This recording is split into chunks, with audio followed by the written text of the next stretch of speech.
Buenas tardes, queridos hermanos, ¿cómo están ustedes? Espero que el Señor los esté acompañando a cada uno y es hermoso poder en esta tarde poder escuchar, cantar y escuchar también su palabra. Nos hace bien, hoy más que nunca hemos aprendido y lo sabemos cada uno de nosotros, lo importante el estar juntos como el Señor nos ha enseñado a cada uno, y el no poder hacerlo, hay algo que nos falta y es la comunión el uno con el otro. Sí tenemos comunión con el Señor, quizás mucho más que antes, pero también siempre se necesita esta comunión con el hermano. ¿Qué quiero decir? Quiero decir que se extraña a los hermanos de la iglesia. Y vamos a empezar a cantar. Es un canto que se cantaba cuando en mi juventud y sigue hasta el día de ahora. Este canto dice: este canto expresa un sentir y es preciso que se pueda oír en el campo, en las plazas, en la ciudad. Y también nos habla de esta comunión que tenemos con el Señor. Si tenemos comunión con el Señor, tenemos este deseo también de hablar de Él, en donde nosotros nos encontramos, en nuestros hogares, con nuestros hijos, con nuestra familia, de hablar de Él con nuestros vecinos. Cuando empezamos ahora a salir en las calles, ¿no? Podemos hablar de Él. Y bueno, esto es lo que nos habla este canto, este compromiso que tenemos con el Señor, ya que Él nos amó y tuvo este gran compromiso de venir a esta tierra a buscarnos. Cantemos este coro, hermanos, con gran gozo.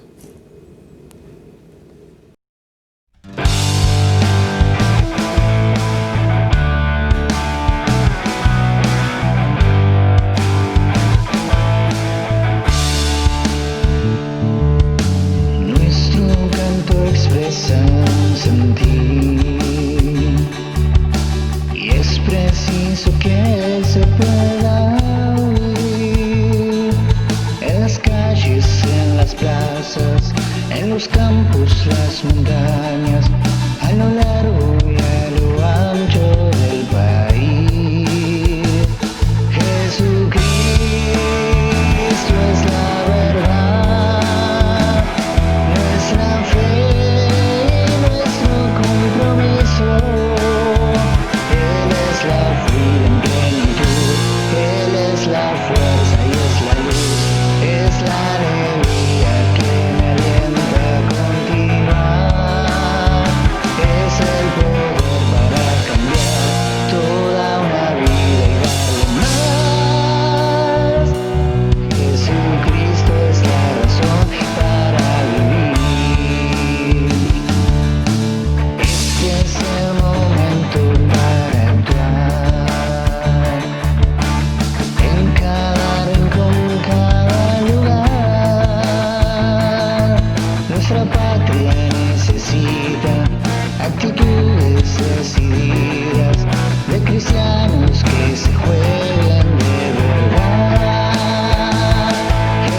Jesucristo es la verdad, nuestra fe y nuestro compromiso.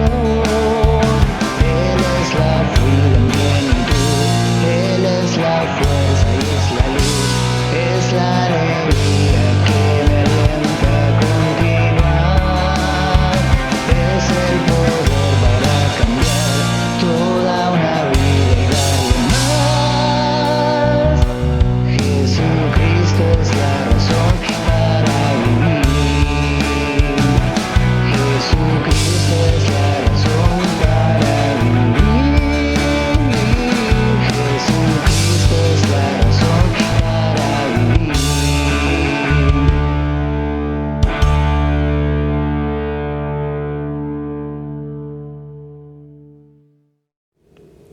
Muy bien, hermanos, seguimos en la adoración y en la alabanza a nuestro Señor. Y este siguiente coro es al acercarme a ti. Y nos habla de la adoración. Y nos recuerda un pasaje de la Escritura cuando el Señor se encontró con las dos hermanas, que eran estas hermanas de un gran amigo de él, que era Lázaro, allá en Betania. Y estas dos hermanas lo reciben al Señor. Y directamente le leo de la palabra lo que dice. Lucas capítulo 10, verso 38, que tiene que ver con la adoración, ¿no es cierto? Aconteció que yendo de camino, entró en una aldea y una mujer llamada Marta le recibió en su casa. Esta tenía una hermana que se llamaba María, la cual sentándose a los pies de Jesús oía la palabra. Pero Marta se preocupaba con muchos quehaceres, acercándose, le dijo al Señor: ¿No te da cuidado que mi hermana me deje servir sola? Dile pues que me ayude, dijo María. Respondió Jesús y le dijo, dijo Marta. Respondió Jesús y le dijo: Marta, Marta, afanada estás y estás turbada con muchas cosas, pero solo una cosa es necesario, y María ha escogido la buena parte, la cual no le será quitada. Y María estaba a los pies del Señor, adorando a nuestro Señor. Con esta canción que representa al acercarnos al Señor Jesús, es un coro, una canción de adoración hacia su persona. Esta adoración que tenemos que tener continuamente en la comunión íntima con nuestro Señor, ¿no es cierto? El adorarle a Él en todo momento, cualquiera fuera de nuestras circunstancias. Cantemos esta siguiente canción, hermano.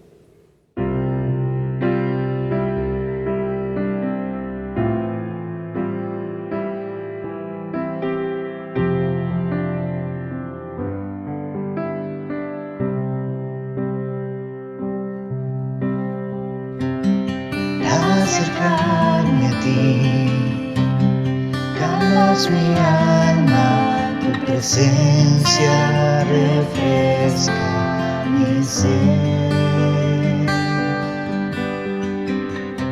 Eres mi refugio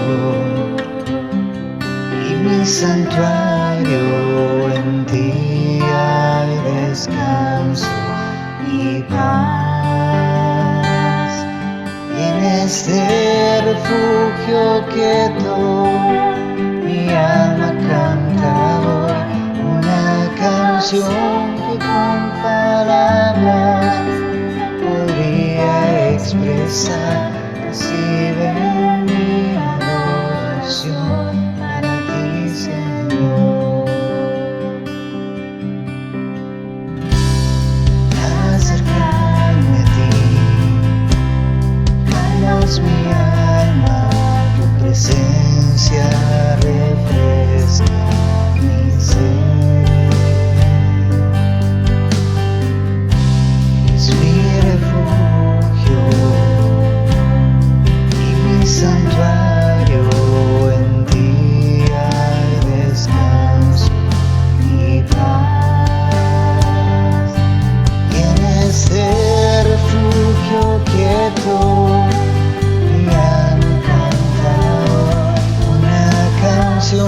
que con palabras no podría expresar. Recibe mi adoración para ti, Señor. En este refugio quieto, mi alma canta hoy una canción que con palabras no podría expresar.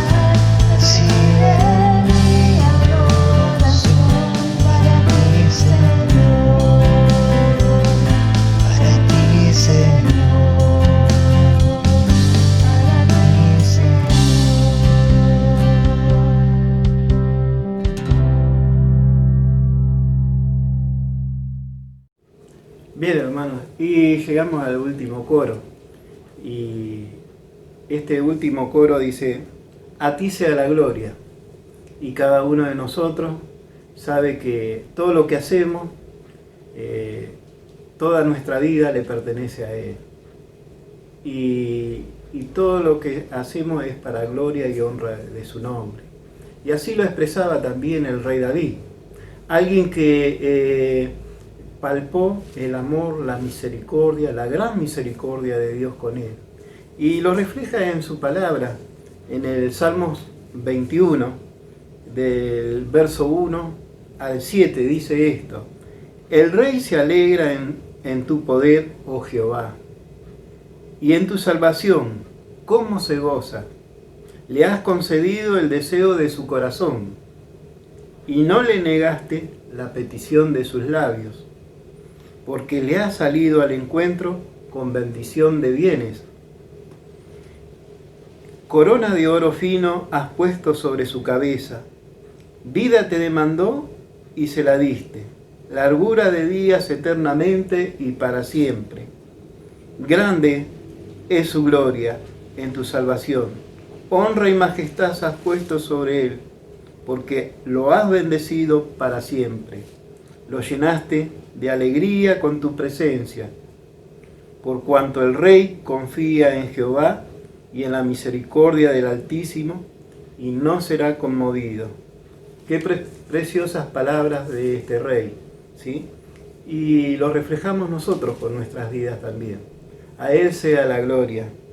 Así que cantamos este último coro para luego escuchar la palabra del Señor. Dios bendiga. Amén, hermano.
No olvides suscribirte al canal de la Iglesia Cristiana Evangélica en Morón haciendo clic en la campanita.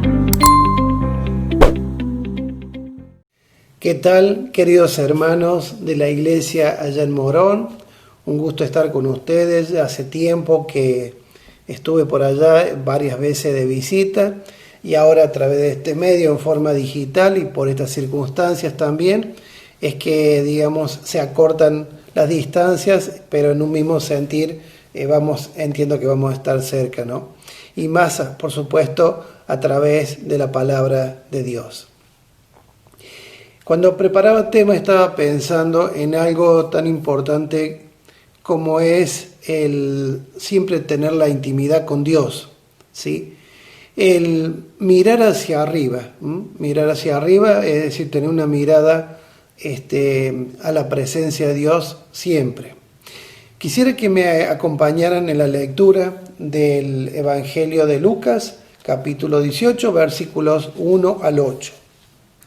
Evangelio de Lucas, capítulo 18 y versículos 1 al 8. Trata aquí la parábola de la viuda y el juez injusto. Dice así la palabra de Dios. También les refirió Jesús una parábola sobre la necesidad de orar siempre y no desmayar, diciendo: había en una ciudad un juez que ni temía a Dios ni respetaba a hombre. Había también en aquella ciudad una viuda, la cual venía a él diciendo: hazme justicia de mi adversario. Y él no quiso por algún tiempo, pero después de esto dijo dentro de sí: aunque ni temo a Dios ni tengo respeto a hombre, sin embargo, porque esta viuda me es molesta, le haré justicia, no sea que viniendo de continuo me agote la paciencia. Y dijo el Señor: oíd lo que dijo el juez injusto. ¿Y acaso Dios no hará justicia a sus escogidos que claman a Él día y noche? ¿Se tardará en responderles? Os digo que pronto les hará justicia. Comienza este capítulo. En el versículo 1 dice: también les refirió Jesús una parábola sobre la necesidad de orar siempre y no desmayar, quiere decir no desanimarse. Y el Señor toma un ejemplo de un juez injusto, donde toma una decisión a favor de la mujer por una cuestión de que no vaya a ser cosa que él le colmara la paciencia por la insistencia de esta mujer. Habla de la perseverancia de la mujer para lograr, digamos, que le solucionaran un problema, ¿sí? La continuidad de ir a visitarlo al juez. Y el Señor hace esta comparación. Si ese juez injusto lo hizo, aunque sea por despecho, ¿acaso Dios se tardará? Dice: ¿acaso Dios no hará justicia? ¿Se tardará en responder? Os digo que pronto les hará justicia. Cuando dice pronto, es el pronto, obviamente, en los tiempos de Dios. A veces parece como que Dios nos responde, no nos da la respuesta que uno quisiera que fuera. Decimos, buscamos la voluntad de Dios, pero si es la mía mejor. A veces pasa por ese lado la cosa. Y a veces puede que ocurra que estamos orando por algo tanto tiempo que parece que nunca va a venir una solución. Y cuando viene, a veces nos cuesta creer. Quisiera que me acompañaran en el Evangelio de Lucas, pero el capítulo 1.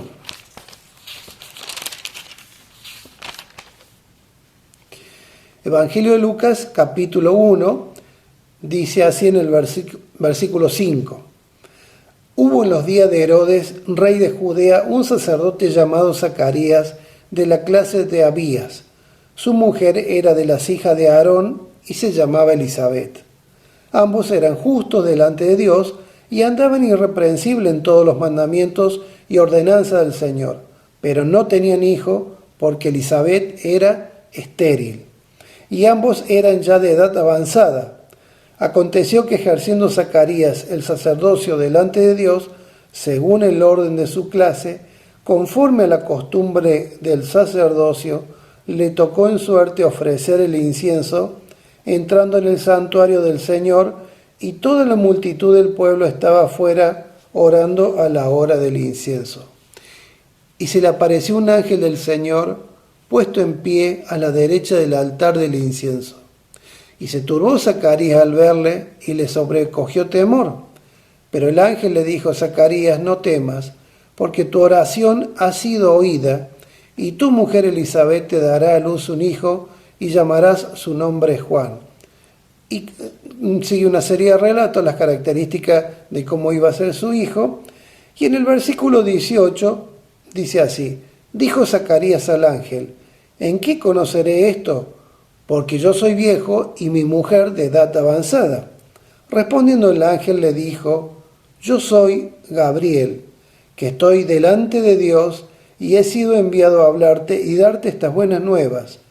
Y ahora quedarás mudo y no podrás hablar hasta el día en que esto se haga, por cuanto no creíste mis palabras, las cuales se cumplirán a su tiempo. ¿Cómo era la situación? Zacarías tenía una esposa que se llamaba Elisabet. Ella era estéril, no podía obviamente tener hijos. Sin embargo, por lo que se deduce, ellos venían orando durante muchísimo tiempo. Y obviamente debe haber sido muchísimo tiempo, porque después, ahí en el versículo 18, Zacarías dice, ¿en qué conoceré esto? Todo lo que le menciona el ángel que su mujer iba a quedar embarazada. Dice, ¿en qué conoceré esto? Porque yo soy viejo y mi mujer es de edad avanzada. O sea, más allá de la limitación de que era estéril, su esposa era ya de edad avanzada. ¿Y cuánto tiempo tienen que haber estado orando? Y calculo que muchísimo, ¿no?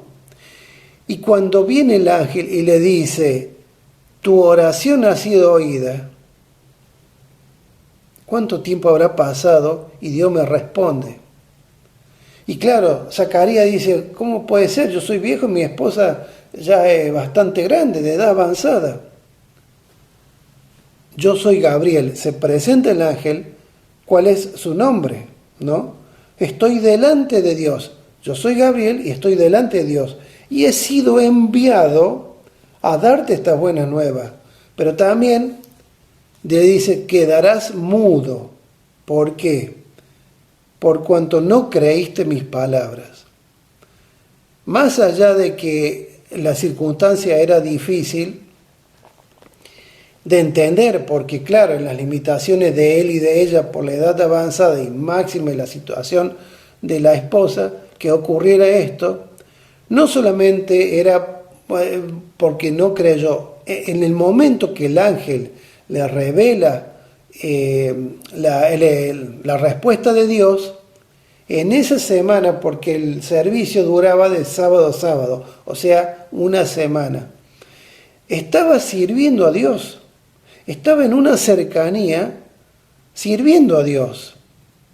No era en cualquier momento. En ese momento de intimidad, de servicio para Dios, es cuando el ángel le revela eso. Y en ese momento de intimidad es cuando él no cree.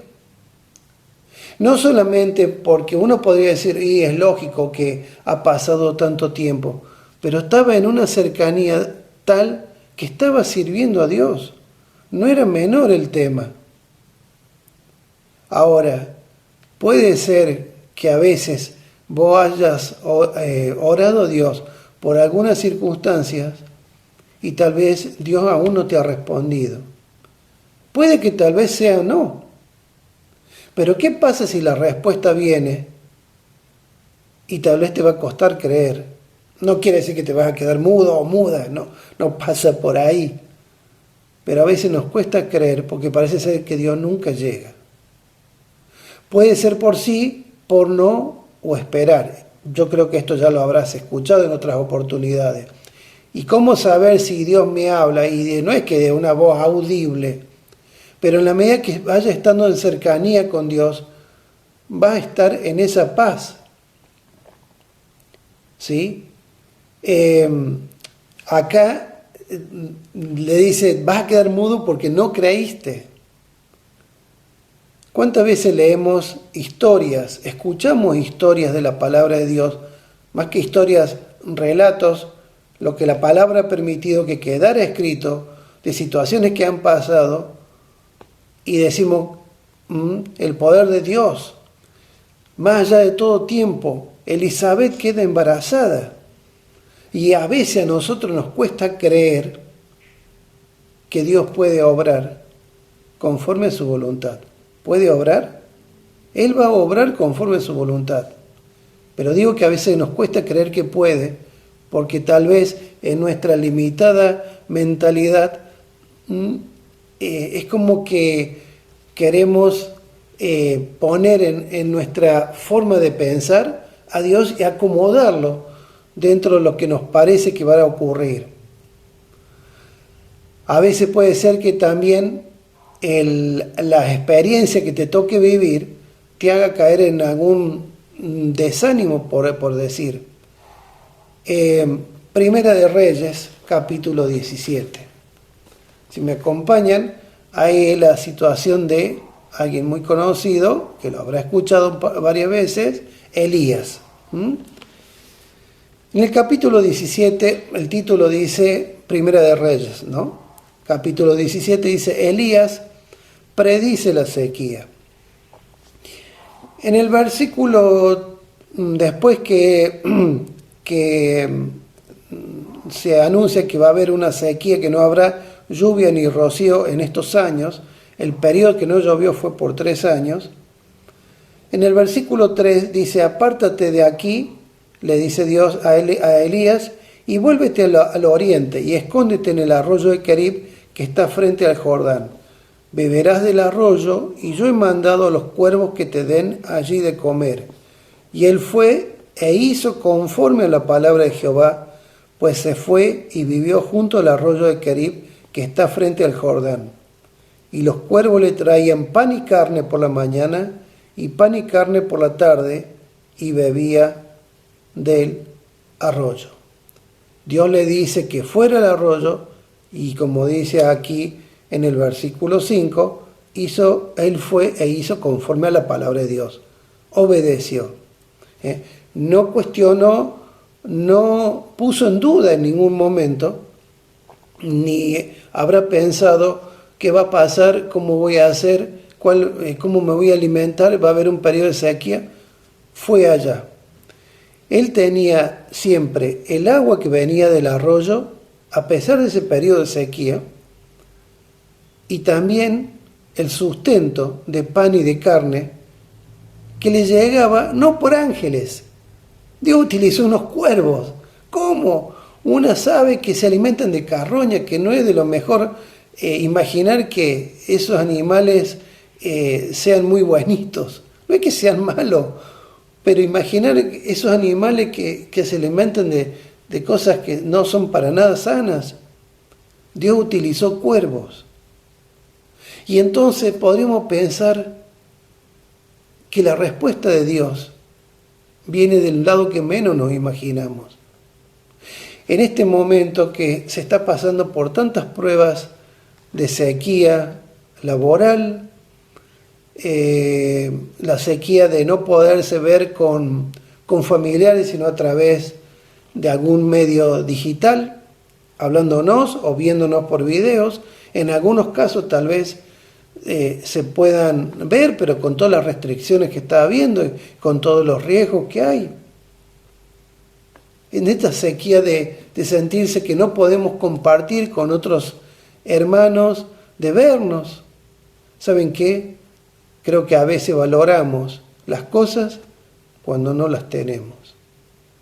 A veces valoramos que hemos perdido algo, valoramos algo cuando ya lo perdimos o cuando no lo podemos tener. En este caso no es que hemos perdido, sino que estamos limitados para hacer tal o cual cosa.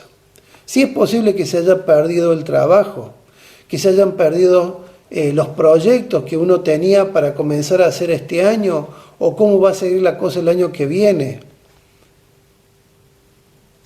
Cada día tiene su propio afán. Bástate mi gracia, le dijo el Señor al apóstol Pablo cuando él oró 3 veces por su enfermedad. Bástate mi gracia porque mi poder se perfecciona en la debilidad, es decir, en saber que somos débiles y que la fortaleza solo viene de Dios. A veces hay una frase que alguna vez han puesto algunos mal, ¿no? Porque decía, cuando se termina mi fuerza, está en la fuerza de Dios. ¿Cómo? Es como si dijera, Dios es mi copiloto y entonces le voy a dar el lugar cuando las situaciones se complican, cuando las papas queman, como se suele decir. No, debería ser el centro de mi vida.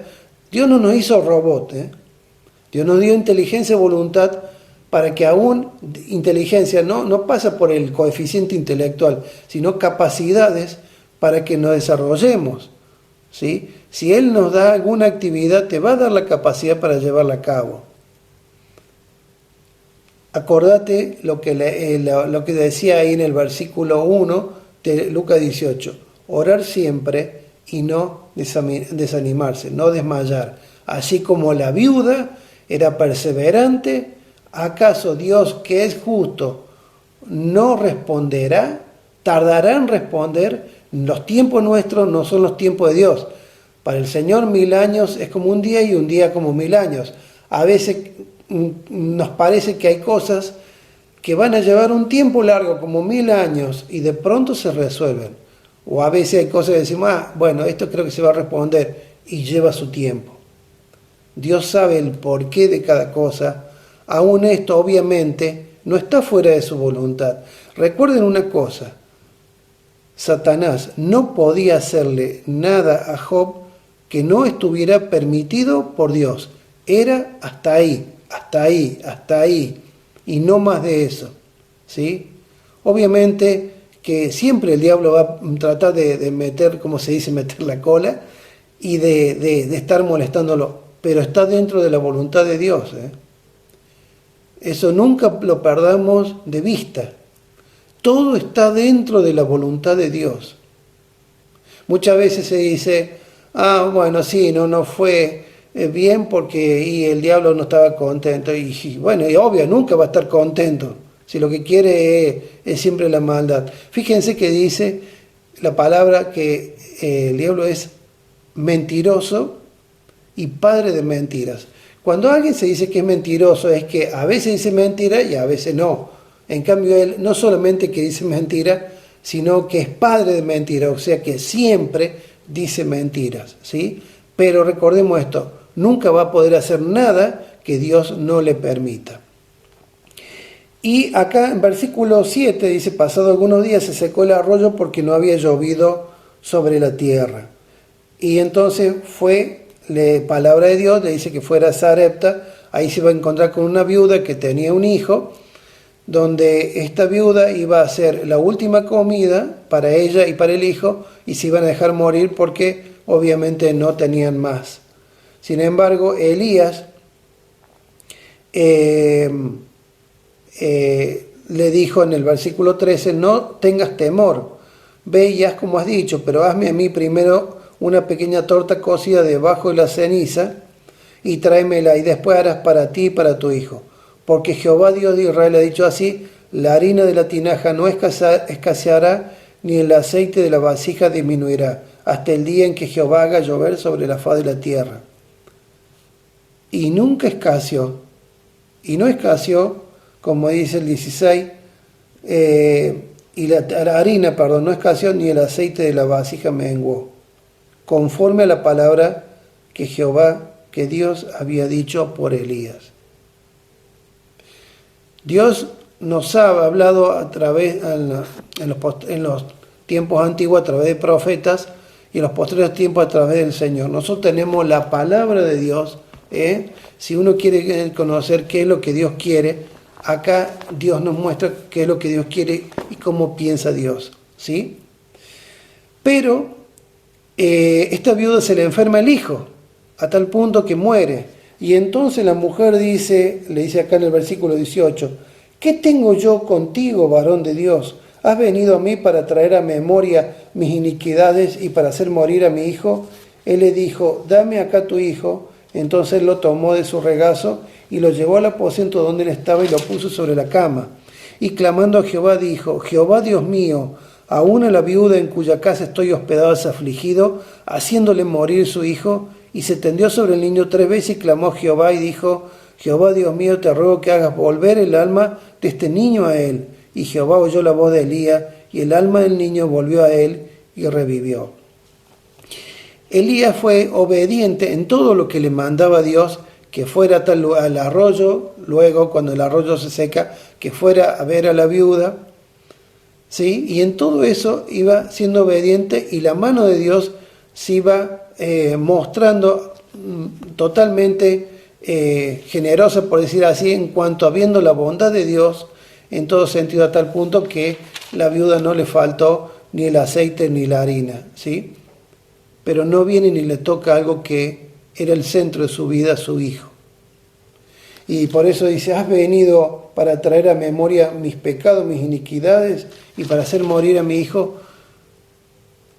Puede que te toque alguna vez que Dios te está probando, a ver si eres fiel, si eres obediente, pero puede que toque también el entorno tuyo.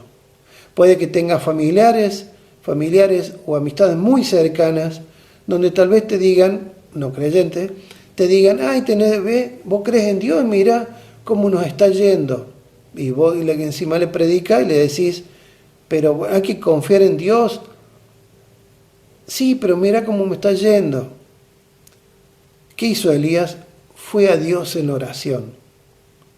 ¿Sí? Sea que te toque, las circunstancias que sea, a veces te va a pasar que en tu entorno, a lo mejor haya alguien que no es creyente o que tal vez siéndolo, tal vez esté apartado, debilitado y mira cómo me va y uno habla de Dios y tal vez en una situación de rebeldía o como sea como sea, no solamente ser obediente a Dios, sino llevar todo en oración. Orar siempre y no desmayar. Grabátelo a fuego eso. Bueno, después vemos ahí en el capítulo 18, cuando después se enfrenta a los 450 profetas de Baal y 400 profetas de Acera, y cómo Dios manda fuego para, como dice acá en el versículo, manda fuego, digamos, quemando el holocausto que se había preparado. Y el versículo 38 del capítulo 18, entonces cayó fuego de Jehová y consumió el holocausto, la leña, las piedras, el polvo. Bueno, viendo todo el pueblo se postraron y dijeron, Jehová es el Dios, Jehová es el Dios. ¿Qué pasaba? Resulta que el pueblo estaba con un corazón lejano de Dios. Y fíjense cómo había profetas del paganismo, profetas de Baal y de Acera. Y después cuando todo el pueblo quedó sorprendido y dijo Jehová es el Dios, entonces Elías dijo, prendan a los profetas de Baal y dególlenlos.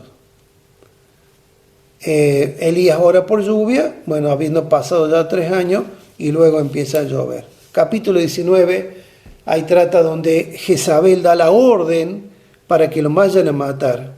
Y entonces él entra como en un estado de desánimo, queriendo morir.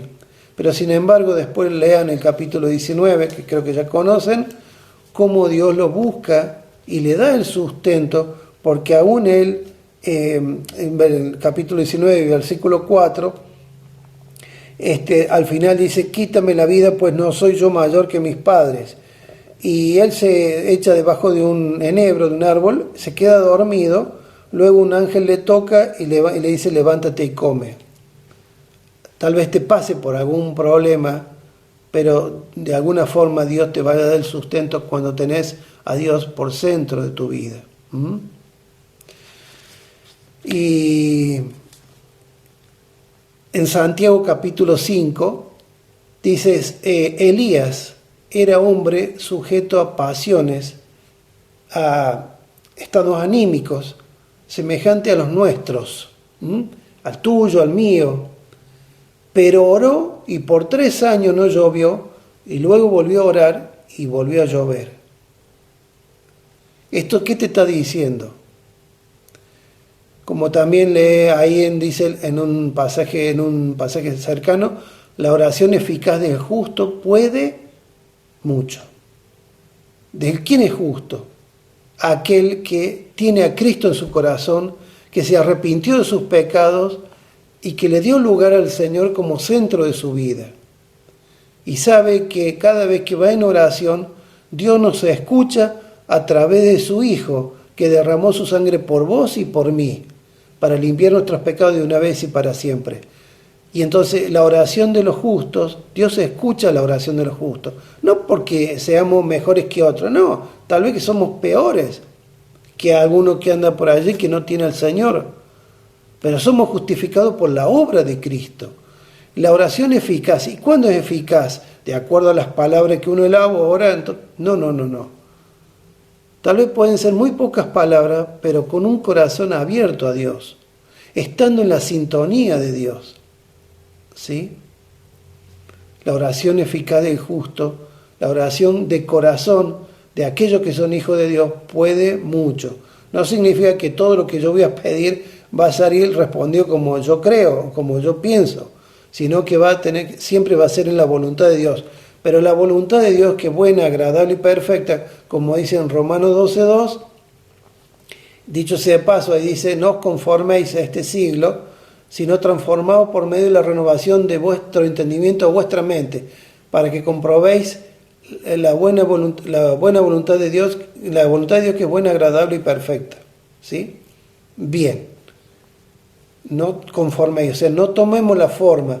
Cuando uno acepta al Señor, es libre, ¿sí? Como dice en Juan capítulo 8, dice, la verdad os hará libre. Te hace libre del pecado, pero también en la medida que vos vas conociendo y introduciéndote más en el conocimiento de Dios, no para que me quede la letra acá, el pasaje, lo que dice el pasaje dice la causa, que esto baje acá, que la palabra de Dios es vida, ¿sí? Más cortante que espada de doble filo, corta al entrar y corta al salir, y penetra hasta lo más profundo, hasta los tuétanos, que si la parte interna de los huesos, quiere decir hasta lo más duro, ahí llega, pero a la parte interna de lo más duro.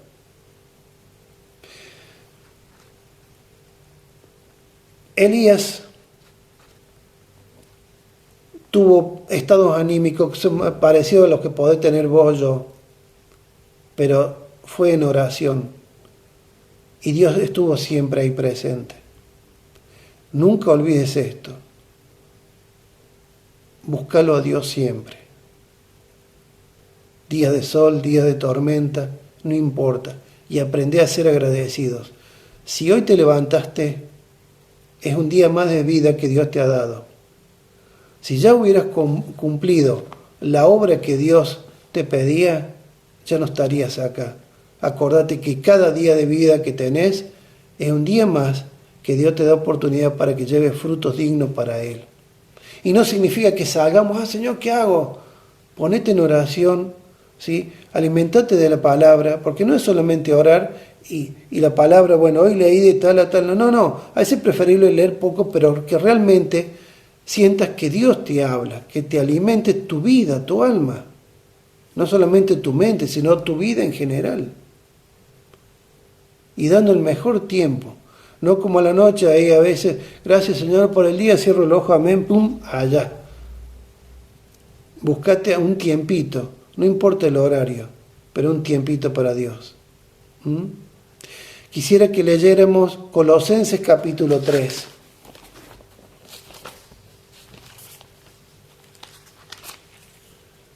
Colosenses capítulo 3 y versículo 1 al 3. Dice, si pues habéis resucitado con Cristo, buscad las cosas de arriba, donde está Cristo sentado a la diestra de Dios, a la derecha. Poned la mira en las cosas de arriba, no en la de la tierra, porque habéis muerto y vuestra vida está escondida con Cristo en Dios. Poned la mira ¿dónde? En las cosas de Dios, en la presencia de Él. Lleva tu corazón hacia arriba. Es curioso, ¿no? Porque cuando uno está en un examen, a veces no se acuerda algo y empieza a mirar hacia arriba como si en el techo estuviera la respuesta. Bueno, es un paralelo que a veces uno hace como buscando la mirada hacia arriba. Bueno, ojalá, más allá de estar en un examen, ojalá siempre pusiéramos no solamente la mirada arriba, sino nuestro corazón puesto en la presencia de Dios. ¿Por qué? Porque vuestra vida está escondida con Cristo en Dios. Cuando vamos a la presencia del Señor, de Dios, ¿sí? Toda oración al Padre es en el nombre de su Hijo Jesucristo. Y Él, como abogado, intercede por cada uno de nosotros. Yo he derramado mi sangre por Él o por ella, ¿sí? Y nuestro Padre Dios nos mira a nosotros a través de la bendita sangre derramada de nuestro Señor. Y no a nada, y sabemos que toda prueba tiene su sentido, ¿sí? Puede ser que Dios te quiera probar porque hay algunas cosas en tu vida que a lo mejor necesitan ser ordenadas, pero también, como dice en el Evangelio de Juan capítulo 15, como el pámpano necesita ser podado para que si da fruto, que dé más fruto. Así que todo tiene un porqué. Y quisiera, que fuéramos a 2 de Corintios, capítulo 1 y versículo 3. 2 de Corintios 1:3 dice: bendito sea el Dios y Padre de nuestro Señor Jesucristo, Padre de misericordia y Dios de toda consolación, el cual nos consuela en todas nuestras tribulaciones, para que podamos también nosotros consolar a los que están en cualquier tribulación por medio de la consolación con que nosotros somos consolados por Dios. Leo el 4. El cual nos consuela en todas nuestras tribulaciones, no algunas, todas. ¿Para qué? Para que también nosotros podamos consolar a los que están en cualquier tribulación. No significa que si alguien está pasando por una prueba similar a vos, diga, yo pasé por eso, ¿no? Significa que así como sentiste el consuelo de Dios, también seas un elemento vivo, una piedra viva, para tener palabras de aliento para aquel que está pasando por alguna tribulación. Tal vez en algún momento te haya tocado vivirla solo o sola, a la prueba que estás pasando. Estaba en la voluntad de Dios tal vez, ¿sí? A mí me ha tocado a veces que pasó por pruebas, circunstancias y me las vi solo, ¿sí? Y entonces uno dice, no, solamente, digamos, iba en oración. Obviamente uno tiene que ir siempre en oración, está claro eso, ¿no? Por más que tenga que alguien le ayude, siempre tiene que ir siempre en oración para buscar la dirección del Señor. Pero reconozco que era, Señor, me siento solo, tengo que resolver tal o cual cosa, me tocó con algunos temas familiares. Y realmente veía la respuesta de Dios, decía, ¿cómo se van ordenando las cosas? Y a veces uno dice, si tuviera más tiempo en oración, las vería no cuando está pasando por pruebas, sino siempre, aún en las pequeñas cosas. Parece ser que a veces las pequeñas cosas las resolvemos de acuerdo a nuestra idoneidad. Qué bueno sería que orar para que el Señor nos enseñe a ser buenos administradores. Tal vez está pasando por algunas circunstancias de necesidad económica. Señor, ayúdame a administrar el tiempo que tú permites, porque el tiempo, mínimamente todos tenemos algunos más, otros menos tiempo. Tal vez te sobre mucho tiempo, no sabes qué hacer. Señor, ¿qué quieres que haga? Cuando Josafat, ahí en 2 de Crónicas, capítulo 20, le venían los ejércitos enemigos y eran una cantidad impresionante. Y entonces él se puso a orar con el pueblo y en un momento dado dice, Señor, no sabemos qué hacer y a ti volvemos nuestros ojos. No sabemos qué hacer y a ti volvemos nuestros ojos. No era una oración de desesperación, sino de decir, aquí estoy, Señor. Y el Señor le dijo, quedaos quietos. Pero llegó un momento que también le dijo para que actuaran.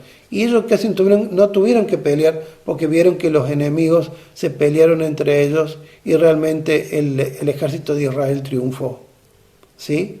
Los tiempos de Dios y el poder de Dios. Bien, entonces quisiera que recordáramos ya como para ir cerrando, Lucas capítulo 18, orar siempre y no desanimarse, la perseverancia. La justicia de Dios va a obrar en su tiempo, ¿sí? En Colosenses, poner nuestro corazón en las cosas de Dios, siempre orar, no quejándonos, sino aprendiendo primeramente a ser agradecido y llevando todo a la presencia de Dios. Y aunque sean pequeñas cosas, ponerlo en la presencia de Dios. Señor, ayúdanos a ser administradores, sea de lo poco, de lo mucho que tengas, de tu tiempo, de tu potencial que a lo mejor tenés y que tal vez Dios te está diciendo, por el lado que iba no era conveniente, yo voy a mostrar por qué lado tenés que ir, ¿sí? Pero tal vez Dios te está pidiendo algo a cambio. Entonces, Señor, ¿qué quieres que haga? Tal vez haya cosas que corregir en tu vida. Es un tema del Señor y uno y el Señor, el tiempo de intimidad, ¿sí? Y por último, saber que ese Padre de toda consolación, que vamos a recibir ese consuelo, esa paz, ese gozo, también en algún momento sepamos que hay otros que tal vez necesitan consuelo. La palabra justa en el momento adecuado, ¿sí? A veces es levantando un teléfono, tal vez no podés visitar. ¿Cómo estás? Porque a veces decimos, ¿tenés algún problema? Llámame. Y a veces que tiene el problema le da no sé qué llamar. Qué bueno sería levantar el teléfono y decir, ¿cómo estás? ¿Necesitas algo? Estoy orando por vos. O mandarle un mensaje, aunque no les hable por teléfono. Pero estemos allí, los unos por los otros. Orar siempre y no desmayar, llevando toda la presencia de Dios y sabiendo que es Él es Dios de toda consolación. Al Señor sea la gloria por toda la eternidad. Amén. Que el Señor los bendiga, queridos hermanos, y un gran abrazo para todos ustedes. Amén.